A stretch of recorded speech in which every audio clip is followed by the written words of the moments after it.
guys, Matt here, and tonight I'm going to check out something that you might be wondering about with daylight saving time coming to an end, and that is what glow discs tend to work the best. So I've got several contenders from many different companies, a couple companies with a couple different plastic types within the glow realm, and we're not talking about how they fly, we're only talking about how they light up. So I've got my UV blacklight flashlight here, and we're going to check it out.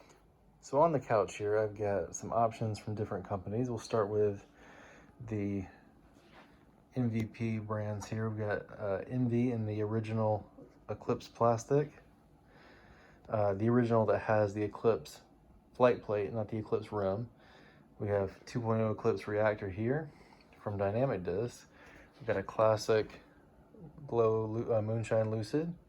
And then we have the Eric Oakley Lucid-X Chameleon Moonshine, which is one of the longest plastic type names in the world.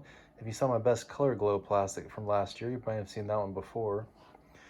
From Discraft, we have the Z Sparkle Glow and a regular Z-Glo. It's a Talon and a Nuke SS. From the Innova brands, this one's actually Infinite Disc, but the Infinite Disc Color Glow Slab, and a classic Glow Teebird. From Prodigy, we have the Prodigy Ace Line Glow in the premium style plastic there. Also have the Prodigy 200 Glow and classic Innova DX Glow. Now, of course, that's not all the glow plastic types, but it's all the ones that I could get my hands on relatively short notice.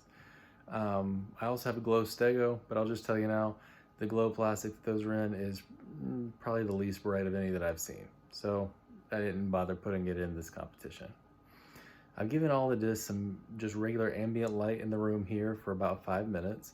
And now I'm going to cut the lights off and we'll see how they do with just regular ambient light. Okay. And with just the regular light in the room, the slab is fairly visible. Teebird's visible, but a little less so. You can kind of see the Prodigy 200 plastic there. And it's funny, the Reactor is showing up much better to my eyes than it is to the camera, but I would say that one is probably the second strongest, even though it's not really on camera. Okay, now that we've established that the new Eclipse, Prodigy 200 Glow, and the Innova Glow plastics are, Glow Champion at least, are the best in ambient light, I'm going to hit them with the trusty LED blacklight flashlight and see which ones hold the charge the longest. We'll start this with the Envy.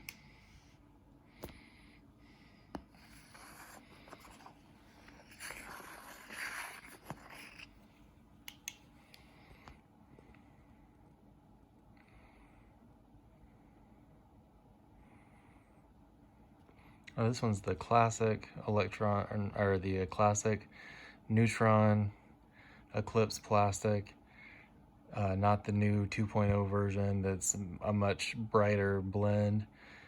Still glowing pretty well, starting to fade, but at around the 27-second mark would still be pretty visible very easily in most conditions.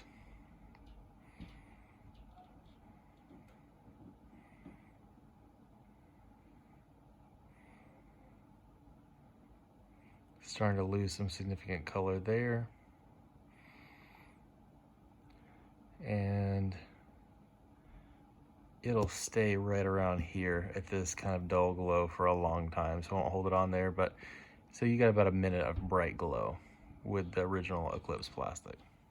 Now we're going to do the 2.0 Eclipse Reactor here, the Elaine King Reactor. And you can see that one's a little bit brighter, a little more vivid. And I got a feeling this one will stay bright for a pretty long time. I've walked into a room where it had just had barely any ambient light all day, and this one's been very bright.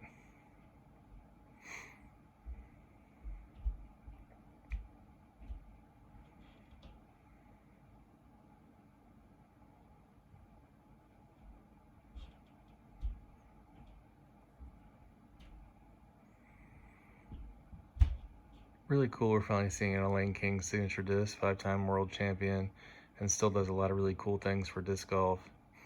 And I got a feeling you'll be seeing this one on the course a lot because look how well it glows.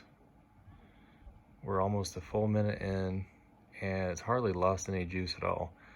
The original Eclipse Envy was faded pretty well by this point, but this one, hardly any different.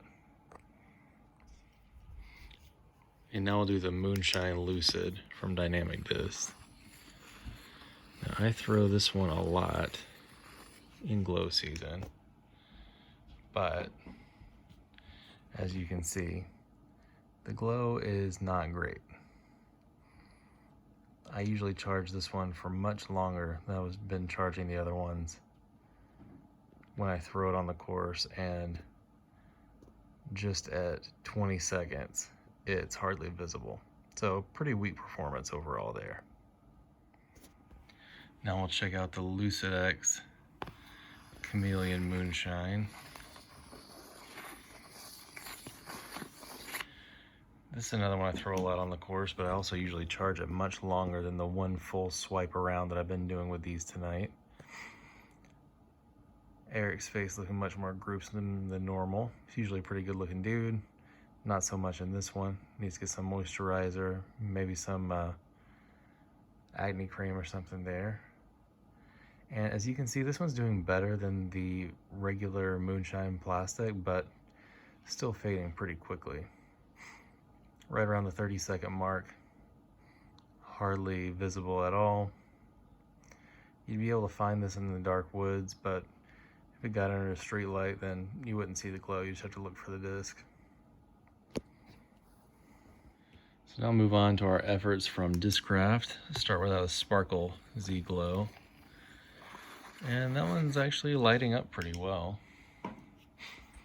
Very cool ledgestone stamp Talon. If you're not familiar with the Talon, it's an overstable fairway driver that I liked a lot when I first started playing. I think it actually went out of production around when I started playing in 2010, 2011. And they've brought it back twice since then. They did a big Z run, 2016, I think, and then they brought these out with the Sparkle Glow plastic this year, and it's pretty good. Discraft Glow gets a lot of flack for not being very, a very good glow, but this one's not bad. It's a little bit stronger than the Felon. I feel like you could find it pretty easily. I don't know if there's still very many of these out here. I bought one when the second run of Ledgestone dropped because I wanted to get a Talon for my glow bag, and it's nice. It's kind of like in between the Felon and the Justice, and you can throw it on a lot of lines. Good job with that one. And I'm going to do the Nuke SS, and it's pink. It's a pink disc, and the glow is weird. That's a weird glow. It's like trying to be pink and green at the same time. It's a little bit less vivid on the video than I'm seeing it, but for one that this one didn't show up really at all under the ambient lights, holding pretty decent with the black light. I think if I'd gone over the outside rim on the top left there a little bit better, you'd be even more visible. So yeah, not bad. Starting to lose its juice in the middle there, but the rim's really what you're looking for. That's what you'll be looking for in the woods in the dark. And this is the foundation stamp that they did for the Nuke SS recently. I was given actually 2 of these by a really good friend as a gift, and I'm looking forward to throwing them. It'll replace my DDX since the DDX is out of production, so I'm pulling those from the bag, glow bag, so I don't lose them. And might consider selling those down the road, but this one looks like it'll be a good replacement. A little bit less stable, but really nice glow nonetheless. We'll do Prodigy next. I've got the 200 Glow PA3 here. And this was actually what I used for putting at the beginning of glow season last year. And I don't love the feel of the rim on this one. It's got kind of a weird bead and made it hard for me to putt with, but I do like having a glow putter. A lot of people don't really care about that, but I switched to the MB because it's a little bit straighter for my putting style, which I don't think it should be, but that's the case. Right around 30 seconds, it seems to be losing its juice and fading slowly into invisibility, but not a bad performance, and you wouldn't be throwing this one as far as a lot of the others anyway. Now we'll take a look at the premium ace line. This is a D model OS, which isn't as OS as I would like it to be. Wow, it's really showing up the different LEDs in like a weird texture type thing there. The flashlight has a bunch of individual LEDs and it's showing the slight space between them for whatever reason. It's got a graininess to the glow that I'm not seeing with the other discs. I don't know if it's the glow material or why it's like that, but it's interesting looking and fairly visible. A lot of people kind of talk out of the side of their mouth when they talk about the Prodigy ace line. It was in a ton of players packs this year, and people will say it's the Prodigy ass line because they don't think it's as good as the US made stuff. I think there's some good disc in there. The M model US is pretty good. The F model S. The F model US is actually the worst rated disc on Infinite Disc right now. So if you're curious what the least popular disc in the world is currently, it's probably it. But this one's pretty decent. It's not that overstable, and you can pump it on a good line, and it looks like it holds its glow good enough to be decent in the dark. So now we'll move on to our 3 Innova made offerings. I'll do the Slab. It's an infinite disc, of course, but is essentially the Innova Max mold. If you've ever thrown one of those, this is the Patrick Brown Signature Tour Series for this year. I got this in a mystery box at Christmas. I actually got 2 of these. I had 3, but I ended up losing one. Not because of the glow, just in general. Well, we all been wearing masks, so. And that one's glowing pretty good. Yeah.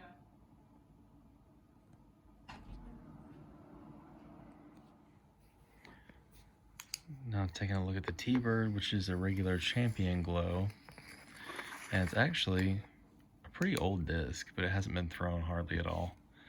This is from 2014, and they say the older the disc is, the less it will glow, but this one's holding up pretty decently. Maybe the fact that it hasn't been exposed to light that much and has mainly been on a shelf in my house has kept it glowing a little better, but it's doing pretty decent. I like a Teebird for glow because they almost work like a longer mid-range, especially these older glow ones. They're a little more overstable than your average Teebird, and you can get them to hold a lot of lines.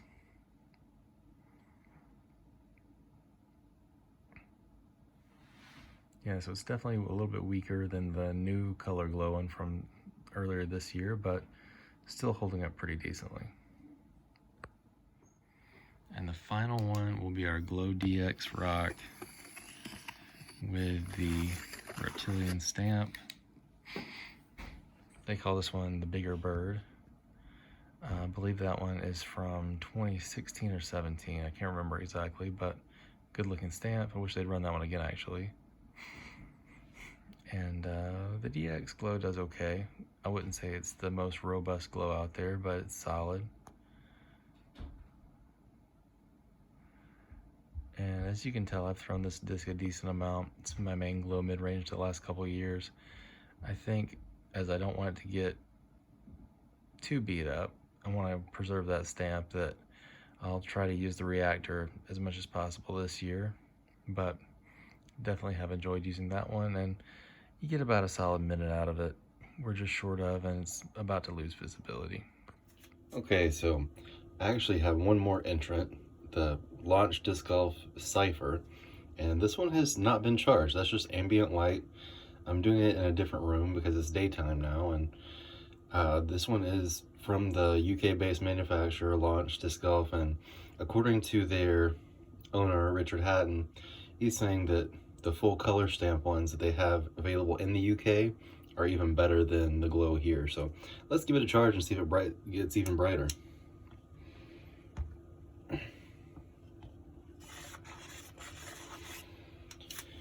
Okay, so that is nightlight bright right there, and if the ones over there are really brighter than this, I'm impressed. This is glowing up there with the 2.0 Eclipse plastic that the Reactor is in. I won't run this a really long time because I feel like it's just going to keep on going forever. But make sure when you're looking at this one, it's the Launch Disc Golf Cipher, not the MVP or Axiom Cipher. Theirs is with a Y. And this one, great disc, kind of like a slightly beat in Teebird out of the box. So really usable for a lot of players, and looks like it glows really great. I want to show you guys the stack here of the disc that I have been lighting up over the last 15 minutes or so. Of course, the most recent ones have some glow to them, but the Nuke SS you can still see fairly well, even though it's been 6-7 minutes ago. And then if you take a look, the Reactor, especially on the side that got hit the most, is pretty visible, and you can still read it in the dark, and this is a pitch black room. So I would say of all of the glow I have here, that's probably the longest lasting one. Thank you guys for tuning in. I'll declare the Eclipse 2.0 from MVP to be the winner in this one, but the Z-Glo from Discraft and the Innova Glow disc, especially the most recent Color Glow, were also very, very solid. Neither of the Prodigy offerings held up very well, and surprisingly, the Dynamic Disc / Trilogy ones were not particularly impressive either. I wish I could have gotten a Castoplast Glow disc, but with supply chain right now, I could not find a single one on the open market. And then I was also trying to find an old Vibram Glow disc. They're out of production for now, but there's some speculation Vibram might be re-entering the disc golf market in the next year, and their glow was the absolute best. I only had one glow lace, but I think you could hit it with a normal flashlight and it felt like it glowed for a half hour. So thank you guys for watching. If I can get some more glow discs in the near future, I'll try to add on to this, and hope you have a good night. Happy glowing.